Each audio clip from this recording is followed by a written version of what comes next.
The sound of Oxfordshire. And all the music you love. BBC Radio Oxford.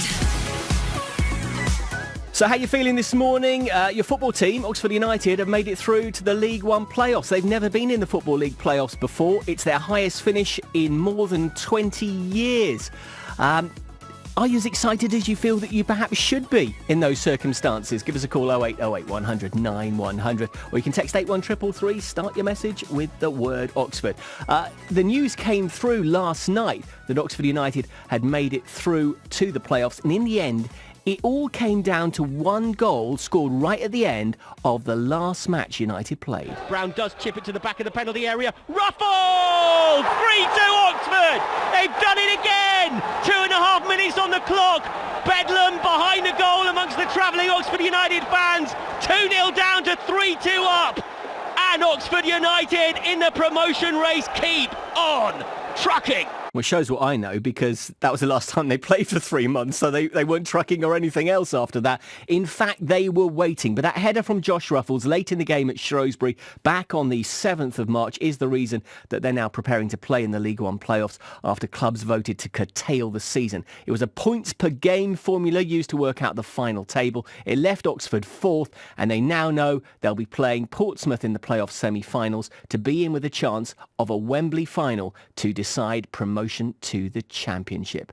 Well, let's bring in Sarah, who's an Oxford United fan, who works in Portsmouth and is mother to 2 Portsmouth season ticket holders. I bet you don't know whether to laugh or cry, Sarah. Morning to you. Good morning. Yes, I think crying is what I need to do at the moment. Tensions are pretty high in my household. It's going to be quite awkward. I mean, family life is a bit tense at the moment in lockdown anyway, so this can't be helping.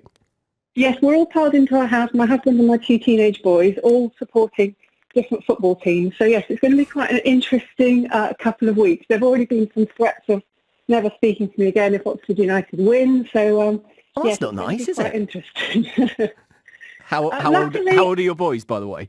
They are 19 and 16. Oh, so you can almost kick them out if Portsmouth win. That has been said already, to be fair, yes. And the 19-year-old is an avid Pompey fan, and the 16-year-old attends Pompey, but he's actually an Everton fan, so at least just conflict with him. When you go to Oxford-Portsmouth games normally, do you go in different ends? What tends to happen is that I will sit with the Pompey fans when we go to Pompey Oxford, and we'll just cheer quietly for myself, and then cheer properly when I get home. To be fair, we've had a good history at Fratton Park, so I'm hoping we can continue that. And you know, if people have been to Fratton Park before, they'll know that the fans there are pretty incredible and quite intimidating. So I think that having no fans there will make probably, hopefully, fingers crossed, quite a difference to those Pompey players, and it may affect their game. I mean, that's got to be the hope, hasn't it? I mean, for you, though, you would normally be there at the ground surrounded by people. Do you think you're going to end up... Well, you may have to. I think the game may be before there's any further reductions in lockdown restrictions, so you may have to watch the game at home with Portsmouth fans. Just you.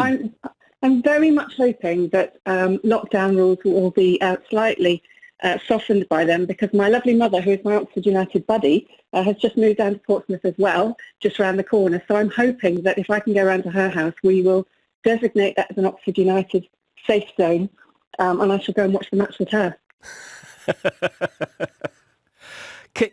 Can you bear it if Portsmouth win? I think I'm going to have to. Obviously, you know, I love my children very much, so I want to see them happy at all times, but I have to draw the line at football. So it's going to be very difficult. You know, after Oxford United, I would very much like Portsmouth to go up, so this isn't the situation that I wanted. But no, when it comes to football, it's Oxford United all the way. Good stuff.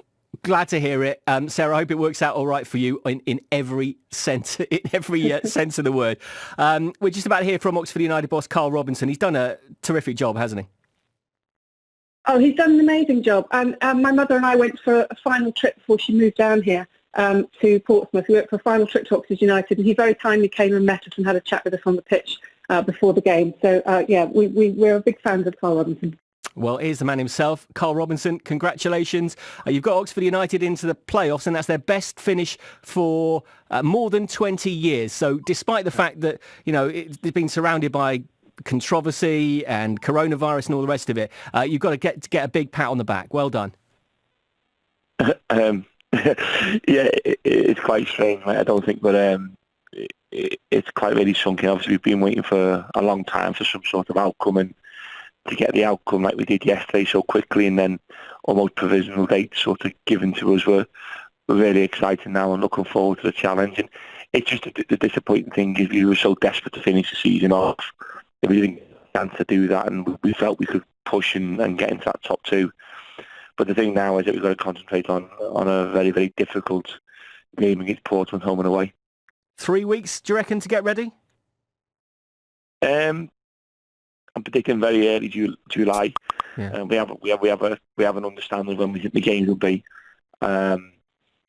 It's just frustrating. We can't sort of ramp the city up and look forward to 2 full houses and hopefully a trip to Wembley. That'll be the real icing on the cake. But we understand exactly where we are in the world. But we're still not forgetting that it's still terrible times and things going on around us that are out of everybody's control. So we just hope that we can get as many people watching us, and we know it's going to be a live game, and at least the fans will get the opportunity to watch it.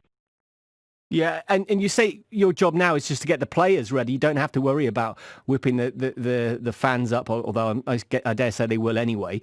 You've had another round of testing. Does that mean you can step up training to contact training if everyone's okay? Yeah, we got our test back yesterday. Everyone was clear, so we go back to contact training tomorrow. We're in groups of 10 tomorrow, and then we can step it up to 11 on Friday, which we'll be having a behind closed doors game at our stadium on Friday, and then I think we play a championship team on Saturday. It's all coming around very, very quickly. We're just waiting for clarification for the game as well on Tuesday, and we're just trying to see if we can pencil something in for a week. So, as you can see, it's sort of from nothing to everything, and it's quite a surreal. It's a really different way of training, Jerome, because in pre-season we sort of train for 3 days, then off 3 days. We have sort of 3 threes, and then our fourth one is 3 games. And we play under complete fatigue in pre-season. We're trying to get them legs to sort of be struggling with the games.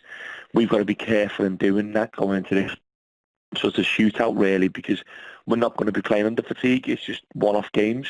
Yeah, I mean, normally you go into playoffs and you're carrying injuries and players are tired after a long season.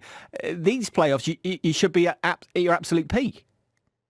Well, I don't know. I think you will see teams going into them with some injuries because it is what it is. You're playing games. We don't have that long to get our sea legs sort of back and get ourselves ready to perform. So you might have to push things a little bit further sometimes. It might be too far. We've got to be very, very, very careful. All the players understand the risk element that is involved with playing games, and we've just got to make sure that we're clever with that and sort of make sure certain players don't play, just to make sure that they are 100% ready. Carl, Oxford have never been in the playoffs as a league club. They got fond memories of the conference playoff 10 years ago. Do you like playoffs? It is the time to say I've been involved in 3 and never won. I've won every home game and I've lost every away game by a margin that was +1 against sort of -1. So I've been involved in them before.